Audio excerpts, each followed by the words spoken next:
Well, Egypt has been going through the most sustained wave of industrial action since December 2006, and that's when Hossam El-Hamalawy, which is the biggest textile mill in the Middle East, went on strike on the 7th of December 2006, demanding the 2 months bonuses that the government had promised the textile workers earlier that year. The factory struck for 3 days, and the workers occupied the factory. And it's interesting also to note that the strike started by 3,000 garment female workers on the compound, who were like marching in the compound, chanting, demanding their bonuses. But then they stormed the sections of the factory that had their male colleagues, and they were chanting, "Where are the men? Here we are the women," which is a football chant. So they shamed their male colleagues into action. After they won, they triggered the most sustained wave of industrial action since the end of the Second World War, where virtually all the textile mills in the Nile Delta went on strike, demanding more or less the same demands, which is the 2 months bonuses, as well as increasing the food allowances. But the industrial militancy was to spill over even more, whether to other sectors of the working class and to the civil servants also in Egypt. And this strike wave is continuing up until today, the time we're present at. Hosni Mubarak rose to power following the assassination of his predecessor Anwar Sadat, who was killed by Islamist militants in the army. He belonged to the Islamic Jihad, and but his assassination was more or less a direct result of his compromise with the Zionist state and the so-called peace treaty that he brokered in 1979. As well as moving to the American camp, in addition to his dictatorial policies, because Anwar Sadat is always regarded in the West as a moderate reformer and a Democrat, which is of course a lie. The martial law was imposed right away following Sadat's assassination, but it's important to note that we've been living under the martial law since 1967, and it was lifted temporarily only for 18 months before Sadat's assassination, and it was reimposed again. The meaning of this is that more than 5 people walking in the street, that's an illegal assembly, and the government have the right to detain you if they want. They detain any terror suspect or anyone that they deem to be dangerous on public security for 2 months, and without any access, without any sort of legal access. And of course, these 2 months can be like extended, indefinitely. So at some point we had in Egypt like detainees who were locked up without trial since the beginning of 1981 up until like the year 2000, if not even like afterwards. They were mainly Islamists. However, it's important to note that when you get a crackdown and the martial law imposed, this stifles dissent from across the spectrum, and the same measures were also taken against leftists. Speaking of which, the leftists were going through some hard times all throughout the 1980s and 90s, but right now in Egypt there is a revival of the radical left. The left had never really recovered from the defeat of 1977, and that's when the workers in Egypt went on a general strike and a 2-day uprising nationally, protesting Sadat's neoliberal policies. These neoliberal policies were pioneered by Sadat in 1974, so Egypt is one of the pioneering countries when it comes to neoliberalism. And after the food prices were increased and subsidies were eliminated, the workers took to the streets, and but the intifada or the uprising were defeated by a couple of things. One is that Sadat reversed the decrees, so that made the movement lose steam in the absence of a revolutionary party that can mobilize things even further. Secondly, he sent in the army to crush the demonstrations and the protests and the riots. The left had never really recovered from that time, and the collapse of the Soviet Union was more or less like a death for this communist wave that was heavily Stalinized. But gradually from the beginning of 1990s, but more or less the real revival started from the mid-1990s. A new kind of left started to appear in Egypt, capitalizing on a couple of things. One is that the death of Stalinism, which left a gap on the left.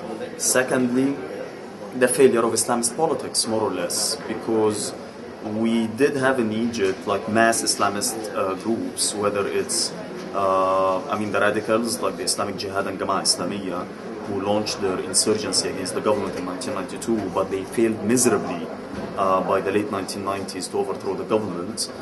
Secondly is that even the Muslim Brotherhood, despite the fact that it's still the biggest and most organized among the opposition, but it was clear for many also in the 1990s that the Muslim Brotherhood were not delivering. This created a tiny gap, for the left, that the newly rising generation of socialists like myself, we were quick to fill. We started organizing on the campuses, like the case of most revolutionary socialist organizations when they are starting, mainly in the big universities around issues related to the war, issues related to Palestine. But we were always keen to link the regional issues to our local issues and to try to provide, this organic link between them. So our activists played a central role in the 2000 pro-Intifada riots, and in the April 2002 also pro-Intifada riots, and in the March 2003 anti-war protests. And out of these struggles, you started to have a sizable network of activists who could intervene later in the industrial action that's been picking up.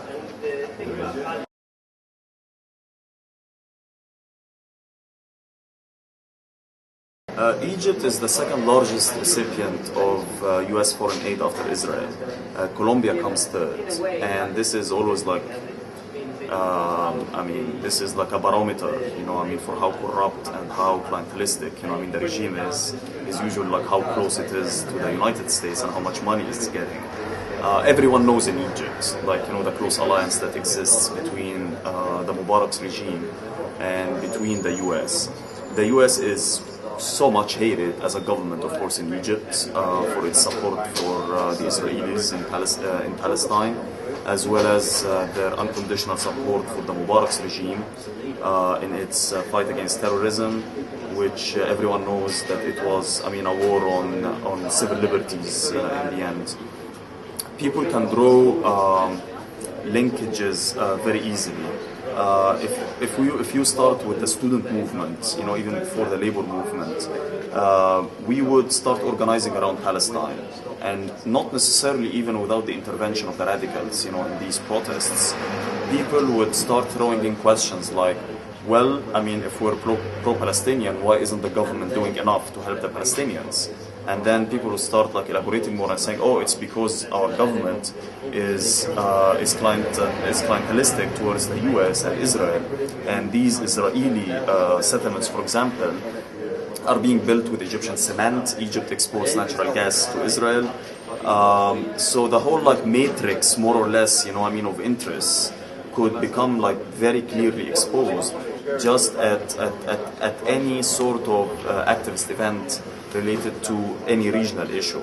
So I witnessed and I took part in demonstrations where it was purely over the Palestinian cause or the Iraqi cause or the Lebanese cause, but by the end of the protests, and especially when the troops show up in order to quell the protests, all the chants will be anti-regime and anti-Mubarak. The labor movement is it's not different in that regards. On the one hand, all the demonstrations that started initially, they were over bread and butter issues, but increasingly there is a layer of strike leaders who have started reflecting politically on the situation and raising political demands. So if you look at the pictures from the September 2007 Ghazl al-Mahalla strike, because I mentioned Mahalla earlier and it's December 2006 strike, but Mahalla went on strike again in September 2007 for 10 days, and it was a much more militant factory occupation.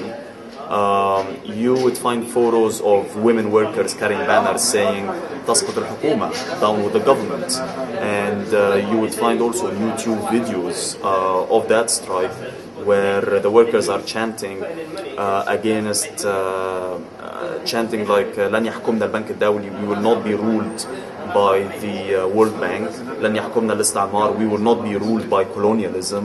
So as you can see, like the workers have started to reflect politically on the situation, not just locally, but also internationally. But as socialists, we also understand that the consciousness of the working class, when it develops in an uneven way. So let's say there are pockets of resistance, especially in the textile sectors, where I would say the consciousness of the worker is much more advanced than in other sectors. But overall, people can see how the Mubarak's regime is illegitimate, how it's based in its rule on basically state-sponsored terrorism against civil liberties, and they can see also who are the allies of Mubarak at the end of the day, who are exclusively now limited to the Arab regimes, which we call the warring brothers, as well as Israel and the United States.